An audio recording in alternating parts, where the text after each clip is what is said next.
This week on Charger Bulletin News, get ready for Halloween with festive events happening around campus. President Biden announces a proclamation pardoning those convicted for simple possession of marijuana. Health Services is opening their flu clinic for some dates coming up in October. And the Hyatt Center welcomes a new director. Right here on Charger Bulletin News.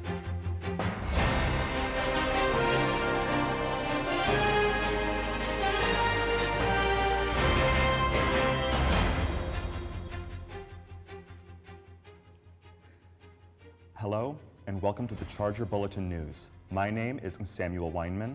And I'm Serena Hutchison. Let's jump right into this week's stories.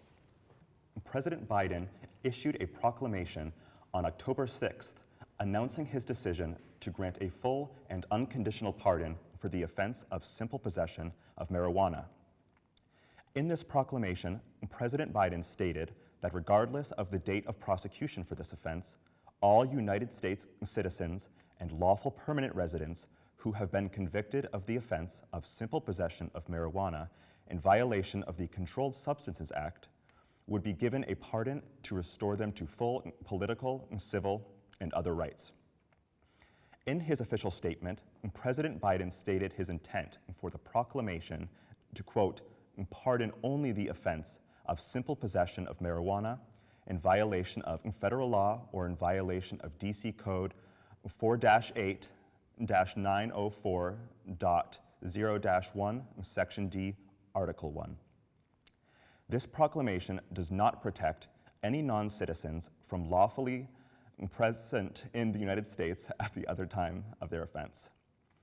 President Biden also urged all governors to do the same in regards to state offenses, along with, quote, asking the Secretary of Health and Human Services and the Attorney General to initiate the administrative process to review expeditiously how marijuana is scheduled under federal law. For more information, check out the official White House website at whitehouse.gov. It's that time of year again to dust off your costumes and get ready to enjoy weeks of fun Halloween-themed events happening here on campus. The University of New Haven's hosting tons of events throughout the last couple of weeks of October to celebrate the holiday. Some of these events include a spooky cupcake decorating event hosted at the Center for Learning Resources, which occurred on October 12th from 3 to 5 p.m., along with the Office of Residential Lives Pumpkin Patch event that happened from 12:30 to 5 p.m.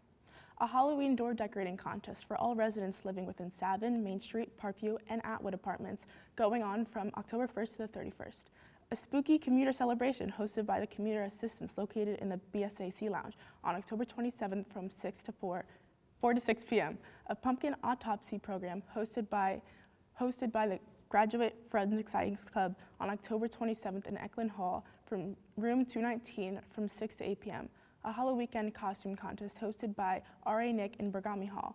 A Halloween social and movie night hosted by R.A. Jason in Bethel Hall. A reverse trick-or-treat program hosted by R.A. Chris in Salentalo Hall. And a Halloween costume showcase hosted by R.A. Chris and Emily in Westside Hall. Check out Charger Connection for more information, including eligibility and participating in the events mentioned. Now let's go to Sadie with entertainment. What's new this week, Sadie? Thanks, guys. Illuminations Animation released their first teaser trailer for the highly anticipated The Super Mario Bros. Movie on October 6th. The film and all-star cast was originally announced in September of 2021. Fans were eager about some celebrities voicing roles such as Bowser being voiced by Jack Black, Donkey Kong by Seth Rogen, and Anya Taylor-Joy voicing Princess Peach. The announcement of Mario being voiced by Chris Pratt surprised many, and even after the release of the teaser trailer brought in many negative comments. Many claim that he does not sound authentic enough to play the role of Mario, and that there were better options to fulfill the iconic character. Catch the official release of the film on April 7th, 2023. On Tuesday, October 11th, it was announced that actress Angela Lansbury had passed away at the age of 96. Throughout her Hollywood career, Lansbury starred in Death on the Nile, Beauty and the Beast, Murder, She Wrote, Anastasia, and a brand new unreleased Netflix movie, Glass Onion, a Knives Out film. Sources state that Lansbury passed away peacefully at her home in Los Angeles. Fans will miss Lansbury dearly, and each of her films will live on in memory of her. The judges for season 23 of The Voice have been announced, and many fans are excited for the brand new lineup. The last of the original judges, Blake Shelton, will step down at the end of the 23rd season. John Legend, Camila Cabello, and Gwen Stefani are leaving at the conclusion of this current season. Replacing them is Kelly Clarkson, a judge regularly seen on the show, Chance the Rapper, and Niall Horan, former One Direction band member. NBC is projecting a rise in viewership during the 23rd season due to Horan's appearance as a judge. And now we're moving on to Justin Coviello with Student Life. Thank you, Sadie. This Friday, October 14th, from 7 a.m. to 5 p.m., the siblings of Alpha Phi Omega, in collaboration with the sisters of Zeta Phi Beta, are hosting a blood drive in the German Club for the American Red Cross. This initiative is especially important right now, as there is currently a critical shortage of blood donors. The National Health Service in England just reported that Wednesday that O-negative blood alone, commonly regarded as the universal donor, has dipped below a 2-day supply. Every donation could save up to 3 lives. Whether you're squeamish or not, if you want to make a difference, then sign up for this great cause. RSVPs are required for this event. If you can't make it this time, they will be hosting another blood drive next month on November 2nd. For any questions, contact Alpha Phi Omega at their email, apo@newhaven.edu. Hungry? If the answer is yes, then feel free to stop by the Bixler Gerber Quad on Friday, October 14th for a cookout hosted by the Women of Color Collective to commemorate the end of Hispanic Heritage Month. Music will be blaring and good food like chicken, pernil, tostones, and rice and beans will be provided, so it's an occasion you won't want to miss. Any questions can be directed to the Women of Color Collective's email at wocc@newhaven.edu. Finally, from 1 to 4 p.m. on Friday, the Brothers of Sigma Alpha Epsilon will be holding their Angry Bros event. Inspired by the popular mobile game Angry Birds, all undergraduate students are able to purchase water balloons, $1 per balloon or 5 for $3, and try to knock the brothers off of structures constructed out of boxes. If that sounds like a good time to you, then head on down to the Maxi Quad from 1 to 4 p.m. on October 14th. For any inquiries, don't hesitate to email them at sae@newhaven.edu. And now to sports with Kat. What happened this week? Thanks, Justin. This week has been a little bit more relaxed for the Chargers, but we're heading into a fun weekend. Starting out on a high note, the football team took on Pace up at North Campus in Della Camera Stadium. In an impressive sweep, the Chargers won the day 35-7. The Chargers maintained a shutout against the Setters until late in the fourth quarter and put up a steady 7 points each quarter. This game is the 4th game in a row that the Chargers scored on the opening drive and is the 5th game in a row that New Haven has walked away victorious.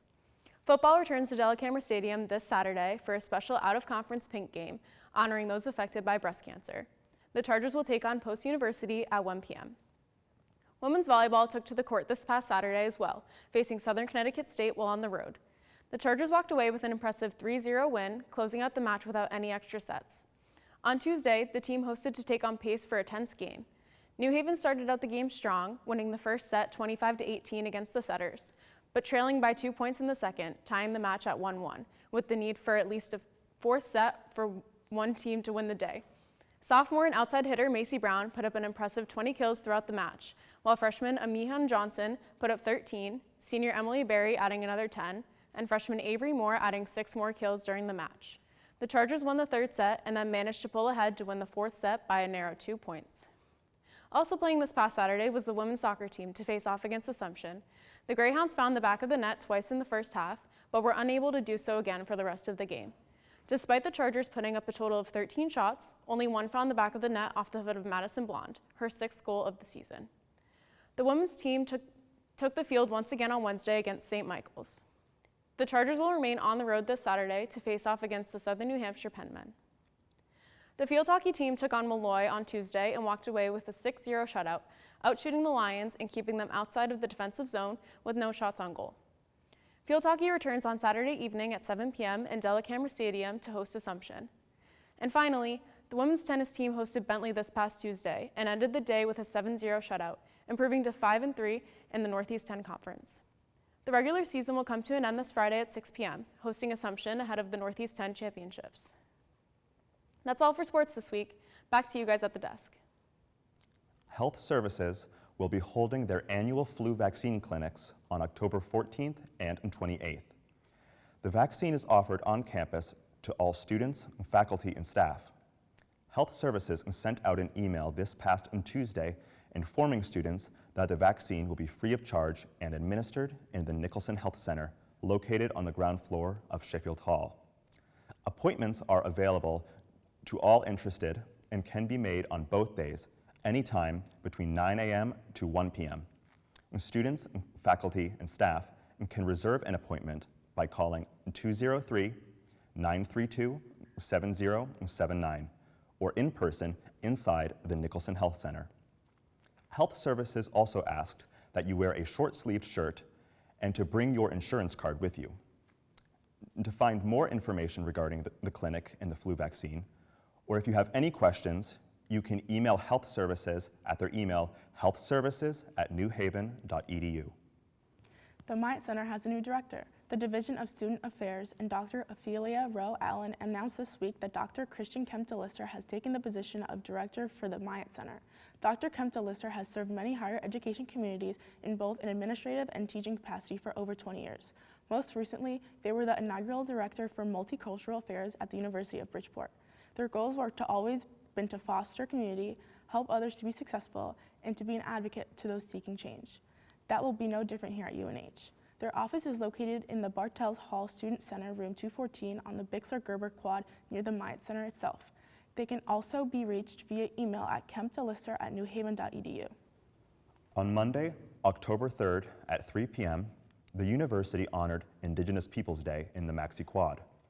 The event was hosted by the Dean of Students Office, the Hyatt Center for Diversity and Inclusion, and USGA. The event gave a platform for Indigenous voices both within and surrounding the university community. This included both students and professors, along with their family members. In an email sent regarding the event, sent by Dean Ophelia Rowe Allen, it stated, quote, "The University of New Haven's goal is not only to educate the campus community on Indigenous culture, but to provide a voice and opportunity for Indigenous students to share their experiences and identities, as we honor and value Indigenous peoples' traditions, cultures, and contributions to our community." Dean Ophelia Rowe Allen spoke at the event, accompanied by Senior Associate Dean of Students Rick Baker. The Hyatt Center's new director, Christian Kemptelister, gave their first speech in their role. We as a university and community stand with our Indigenous population. Late last night on October 12th, 2 police officers who worked for the Bristol Police Department were killed in the line of action, with another police officer being injured. Chancellor Stephen Kaplan sent out an email early morning on October 13th, which said, quote, "It has been heartbreaking to learn about the 2 police officers who were killed and a third who was injured. It is particularly distressing when a tragedy like this directly impacts a nearby police department where some of our graduates serve with great distinction," end quote. Kaplan encourages the university community to seek support as we, quote, "grapple with the heartache and anger we are invariably experiencing," end quote. The counseling and psychological services are available for all students seeking support. Employees can seek support through the university's Employee Assistance Program. That's all the time we have for this week. You can check out our latest Charger Bulletin newspaper, chargerbulletin.com, or in newsstands around campus. And stay up to date by following us on social media at Charger Bulletin. Check out our Linktree for access to our podcast, Behind the Bulletin. We will be off next week, but Charger Bulletin will return the first week after fall break. I'm Samuel Weinman. And I'm Serena Hutchison. Stay safe and thank you for watching.